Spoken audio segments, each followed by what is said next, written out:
Hi, my name's Sue and this is Sue Marie P, and today I'm going to share a 2-ingredient crepe recipe. I'm doing it with white spelt flour and soya milk. Feel free to use whatever flour you like and whatever milk you like.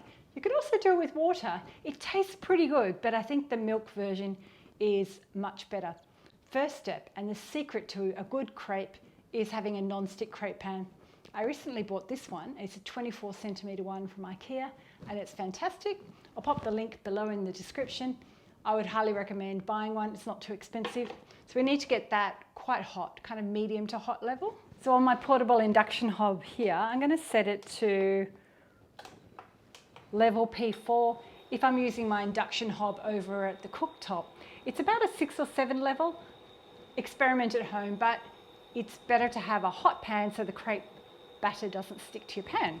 So to make 6 crepes, we need a cup of flour and 2 cups of liquid. So what it is, you need double the liquid to your flour. So we'll use the right cup, Sue.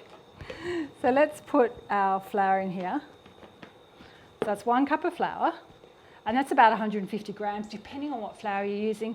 I'm using white spelt flour. You can use whole grain spelt flour, all-purpose flour, plain flour, buckwheat flour, whatever flour you want to use. I haven't experimented with rice flour or oat flour yet. And in there I'm going to add my milk. So I'm just using a soya milk today, but you can use oat milk, regular milk. Or if you want to experiment with water, you can use water. So I do 1 cup. So I need 2 cups of milk, and I've got my half cup here.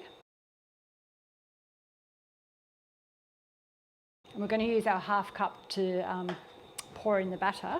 So I'm just using this flat whisk I've got to stir it up and get out as many little flour bumps as I can. You can also whiz this in a NutriBullet or in your blender if you really want to, but I just wanted to do it by hand. Let me see if that's hot. It's almost hot. And it's good to have a spatula, a non-stick spatula on standby. Okay, my mixture is looking pretty good. I can still see a few little lumps, but I think they'll sort themselves out in the fry pan. I'll bring my little pan closer. I'll do 1, and then after the first one, I'll zoom you in so you can have a close-up look. So I'm going to grab half a cup, pour it into my crepe pan that's really hot, and then swivel it around so I get to the edges.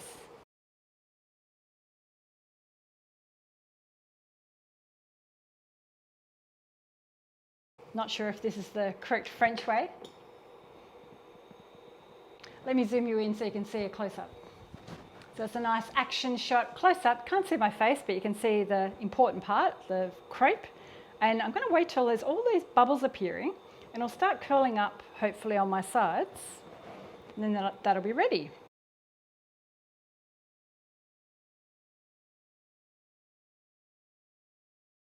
Okay, I think it's looking good now. I'll grab the big one back again. Whoops, Susan, that wasn't meant to happen. Okay, 1, 2, 3, and we'll flip it over. Okay, we've got this lovely golden brown. I flipped it and cracked it a little bit, but it should be okay. It doesn't need too long on this side because we've almost cooked it. Slide that onto my plate. Let's do the next one.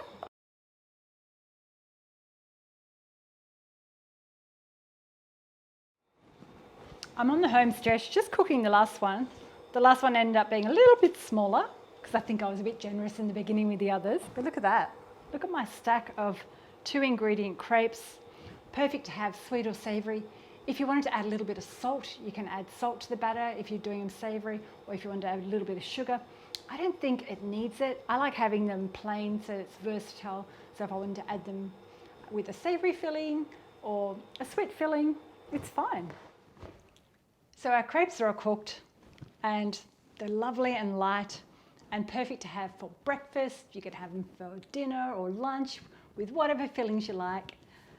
Give it a go. Only 2 ingredients, whatever flour you have and whatever milk is your preferred. These ones are white spelt flour with soya milk. Feel free to use oat milk or whatever your favourite milk is. Let me know in the comments below if you give it a go and what you think.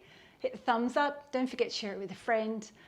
Stick around. I'll pop a few other spelt recipes up above, and I'll see you next time. Thanks for watching. Bye.